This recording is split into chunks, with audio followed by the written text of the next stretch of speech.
LG washing machine, इसकी quick reference guide है। इसके हिसाब से आपको वॉशिंग मशीन जब आए तो पैकिंग अनपैकिंग का तरीका दिया हुआ जनरली, लेकिन एलजी के रिप्रेजेंटेटिव आएंगे वो आपको ये इंस्टॉल करके दे देते हैं यहाँ।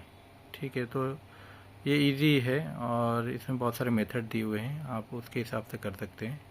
इसमें इनलेट हाउस मिलेगा, एंटी रेड कवर मिलेगा, हैंगर मिलेगा।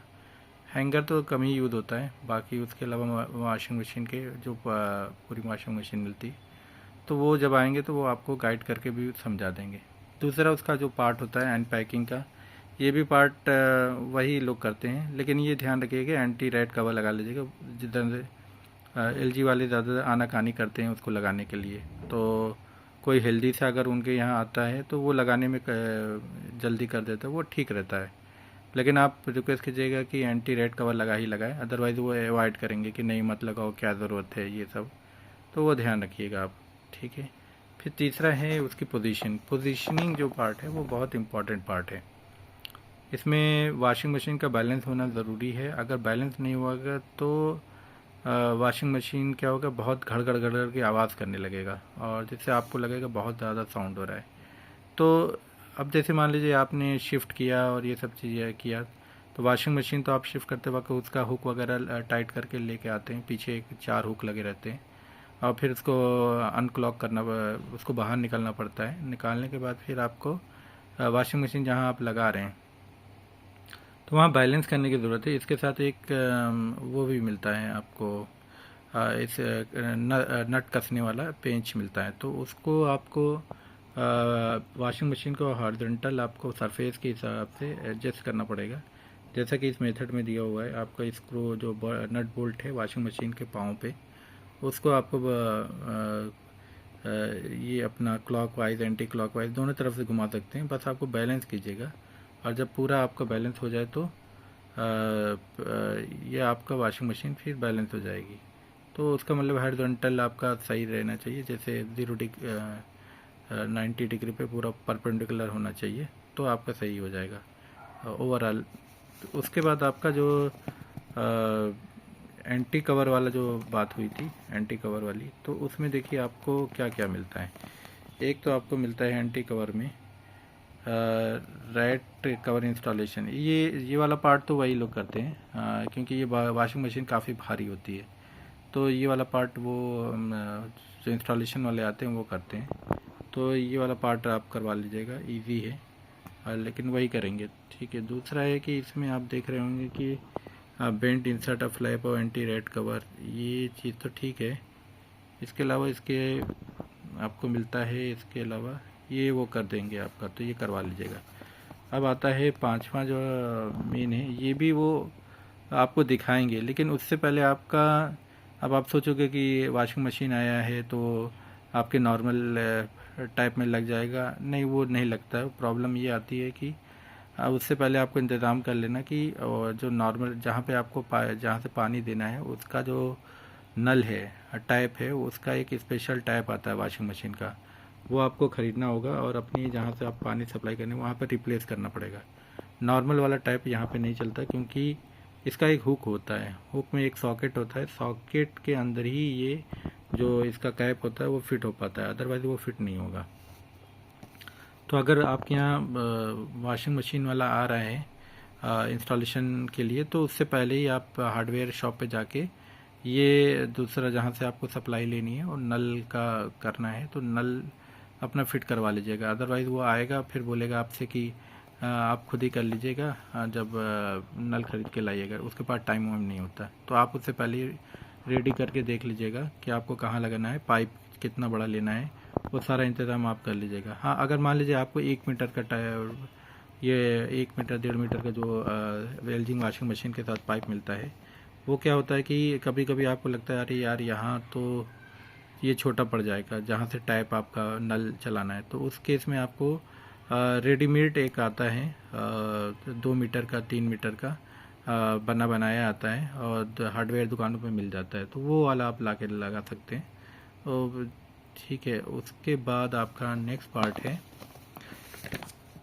अब देखिए, जब आप शुरू में वॉशिंग मशीन लेंगे तो बहुत सारी चीज़ें होती हैं जो हमें पता नहीं होती हैं, तो उसमें जैसे डोर क्लोज करने वाली सबसे ज़्यादा प्रॉब्लम आती है, डोर फेलियर। ठीक है, उसका आपका ये है कि आपका डोर ओपन होता है तो डीई की एरर आती है, और डीई एरर को सॉल्व करने के लिए घबराने की ज़रूरत नहीं है, सब इजी होता है।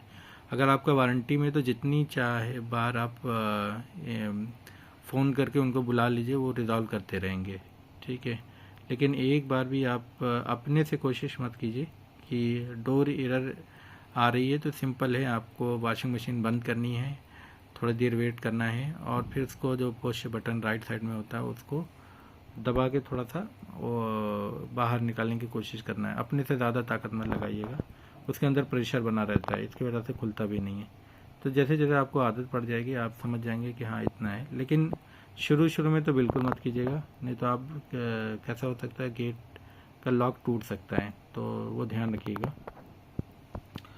धीरे, लेकिन आपके वारंटी में आपको धीरे धीरे आइडिया आ जाएगा कि कैसे उसको ओपन करते हैं। तो वो वाशिंग एलजी वाले सबसे अच्छी बात है कि सर्विस बहुत अच्छी देते हैं, तो इस वजह से वो आप कितनी बार भी बुलाइए, बोलिए यूई एरर आ रहा है, डी एरर आ रहा है, वो आएंगे। ठीक है, अब आता है आपका नेक्स्ट राउंड।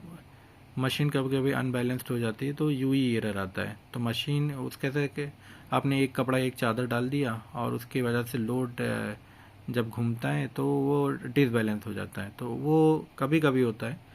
और उस केस में आपको ढक्कन खोलना है, लिड खोलना है, उसको बाहर निकालना है और कपड़े को फिर से थोड़ा सा फैला के चारों ओर रखना है, फिर वापस डालिए और उसके बाद वो रिजॉल्व हो जाता है। या उसके साथ 2-4 और कपड़े डाल दीजिए तो वैसे भी बैलेंस हो ही जाता है। तो इसके भी मेथड हैं, और ये आपका मशीन का पैरों का देख सकते हैं। उसके अलावा जो आपका दूसरा एरर आता है वो आता है 1E एरर। ये जो होता है कि जब पानी की सप्लाई के अगर बंद हो गया, हमें कभी कभी लगता है कि पानी आ रहा है नहीं आ रहा, तो उसको चेक कर लीजिए। अगर 1E एरर जो आता है वो सप्लाई उसमें ब्लॉक होती है, तो 1E एरर में दो चीज़ें होती हैं, या तो हमारा टैप बंद होगा। ठीक, अगर टैप खुला है तो क्या होगा कि हमारा एक नया पार्ट होता है। नया पार्ट कैसा होता है कि जब वॉशिंग मशीन में एक सॉकेट जो ये वाला पार्ट होता है, ठीक है, इस पार्ट के अंदर जो वॉशिंग मशीन के अंदर जो पाइप जाता है, इसमें गंदगी हो जाती है जो उसके पानी की सप्लाई को ब्लॉक करती है। तो उसका मेथड ये है कि आपको उस पाइप को खोलना है। पाइप खोलने के बाद उसमें ब्लू कलर का आपको एक सॉकेट दिखेगा, उसको छोटे से पाना से प्लायर से सीधे खींचिएगा बाहर की तरफ। ठीक है, इधर उधर नहीं कीजिएगा, सीधे खींचने के बाद उसके अंदर बहुत सारी गंदगी होगी, उसको साफ़ कीजिए ब्रश से। ब्रश से साफ़ करने के बाद उसको सीधे वापस लगाइए और फिर वापस अपना रोटेट करके उसको लगा दीजिए, तो इससे उसकी समस्या दूर हो जाएगी और आपका सफाई हो जाएगा। अच्छा, कभी कभी क्या होता है, आपको एक और एरर मिलती है जिसका नाम है 0E एरर। 0E एरर क्या होता है, वाटर ड्रेन फेलियर है, तो जो पानी निकलता है उसमें प्रॉब्लम आने लगती है। तो वो साफ़ करने के लिए सिंपल मेथड है, ड्रेन होज लिंक। इसमें कैसा होता है कि आपका जो वॉशिंग मशीन है उसमें राइट साइड में नीचे की तरफ एक कैप आपको दिख रहा होगा। कैप में एक बटन होगा, बटन को थोड़ा सा आप दबाइएगा तो बाहर निकल आएगा, वो कैप बाहर आ जाएगा। ठीक है, अब बाहर आ जाएगा तो फिर उसके अंदर आपको एक ब्लैक कलर का वो दिखेगा, कैप दिखेगा।